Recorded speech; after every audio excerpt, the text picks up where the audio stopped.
you maggot-shitting, pussy-fleeing twat pipes. My name is Gunnar, and I'm chosen by that wanking fat ass who runs this channel to learn you guys about the Viking lifestyle. Today we are taking a look at the raids the Viking did back then. Did they really rape and kill their way through harbors and villages in their search for loot on purpose? Or were they only misunderstood romanticists with strong mental disorders and Tourette syndrome? Were they actually hired by caring mothers and fathers to de-virginize the daughters and kill off the ugliest peasants in the village to keep them away from the daughters, while the loot was actually payment for doing the job? If these are questions you walk around wondering about on a daily basis, I have good news for you, because today we are gonna find out the real reason the Vikings did their raids. The video we will be watching today are taken from a documentary series called Vikings, the Founders of Europe. Here I have been told by Mr. Big Shot himself, aka Mr. Literally Big Shot himself, to say A3, A2 and A1 before starting. But since this is not a Star Wars documentary, that makes no sense at all. So here we go da.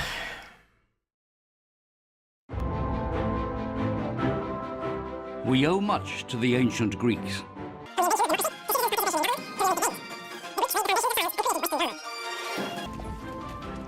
The Romans conquered and unified.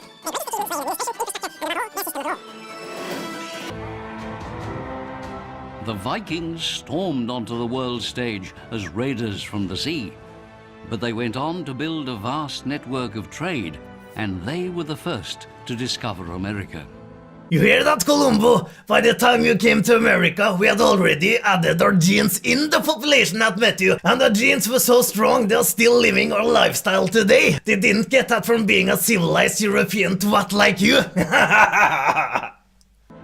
Between them, these three peoples were the founders of Europe.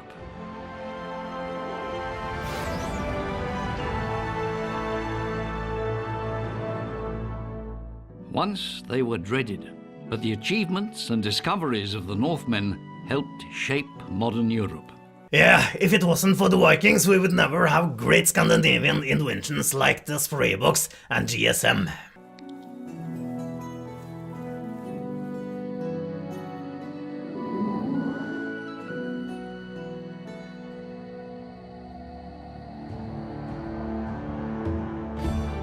The Vikings came from the far north of Europe, or what one Roman historian called the world's end. The Romans called this distant region Scandinavia. To outsiders, it was a mysterious place where nature ruled. It was not only distant, but almost empty, a place where ice met fire. There, the untamed forces of nature predominated. And no matter where you went, the sea was never far away. That's why it was such a lucrative place to live. No matter where you lived, you never had to run far to get a piss.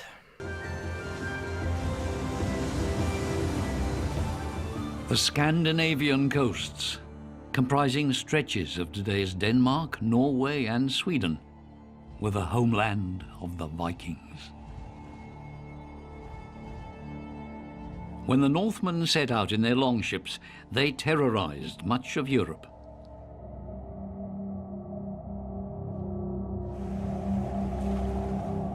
One of their earliest raids came in the year 793, when the dragon ships descended upon England.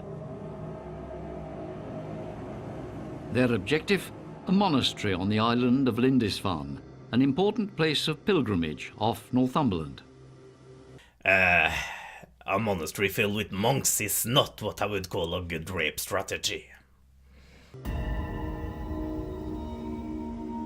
On the island, the monks lived a life of work and prayer.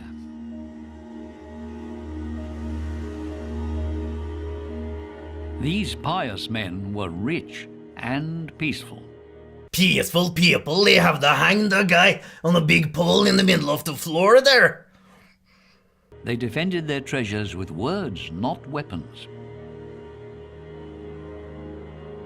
To the Vikings, a god who had died on the cross must be weak.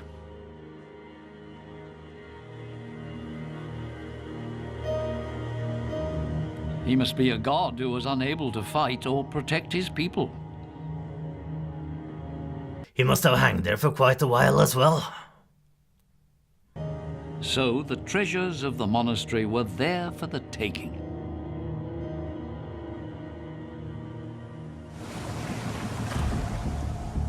The monastery lay close to the coast.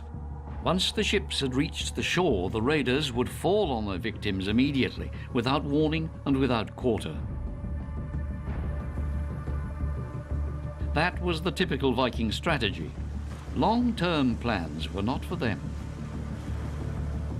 The men on the ships were fearless, seasoned fighters. This was not their first raid on England.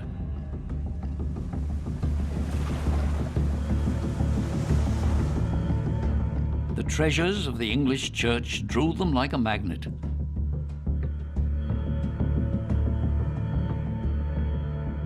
By the time the monks noticed the invaders, it was too late.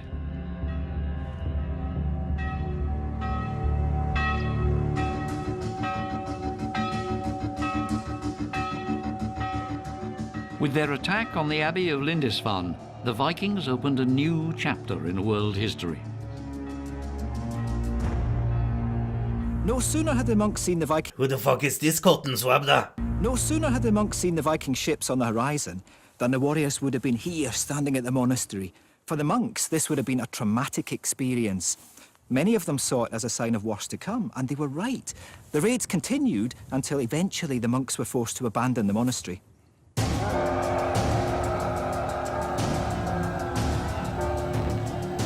So began an age of fear. The pagan strangers were huge men who knew neither fear nor mercy. The Vikings became notorious for their brutality.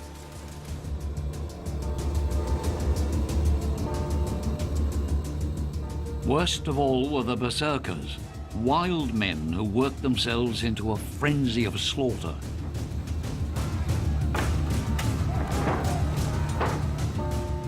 The men of the cloth hadn't a chance against the onslaught from the sea. All they could do was pray. No wonder the monks lost when they defended themselves with tiny little wooden swords like that.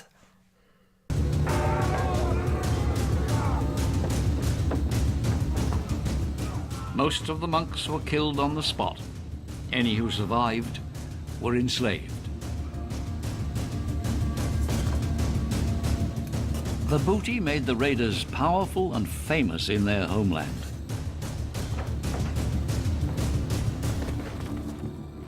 They carried off as much as they could load aboard their ships.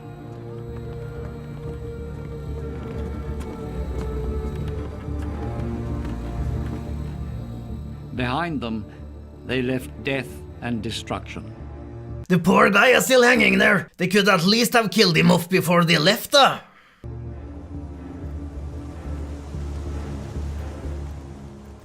The raid on Lindisfarne was only the beginning. From then on, the dragon ships attacked the English coast again and again. In the early Middle Ages, half of Europe lived in fear of the Vikings.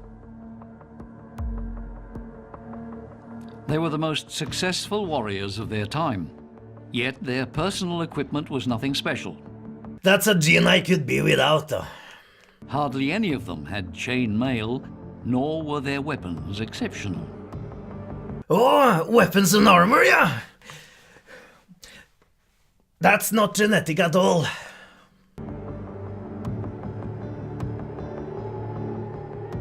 Only a few of them had helmets, and none of the helmets had horns. That is a myth. Warriors in horned helmets first appeared in Wagner's operas. Nowadays we believe that it was their fighting spirit and not their weapons that made the Vikings such effective warriors. This was a time when most people were violent, but perhaps the Vikings more than anyone else really understood how violence worked. They even gave their swords names, celebrating it. battle blaze bloodthirster. Me and my sword are always raiding early in the morning when people are still sleeping. Therefore the name, Morning Wood. These swords weren't better than others, but they were an integral part of their owners' lives, important possessions. We can compare this to those people today who give names to their boats or cars. The Vikings' most important weapon was their ships. Their longships were not only the fastest craft of their time, but also the most stable.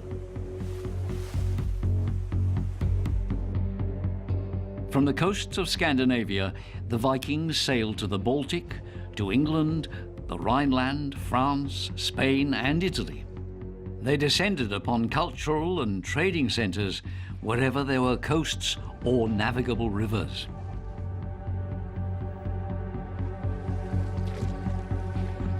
The dragon ships had room for raiding parties of several dozen men. DIIIIE Viking is what they call their expeditions in search of booty, going a Viking. In other words, going on raids overseas.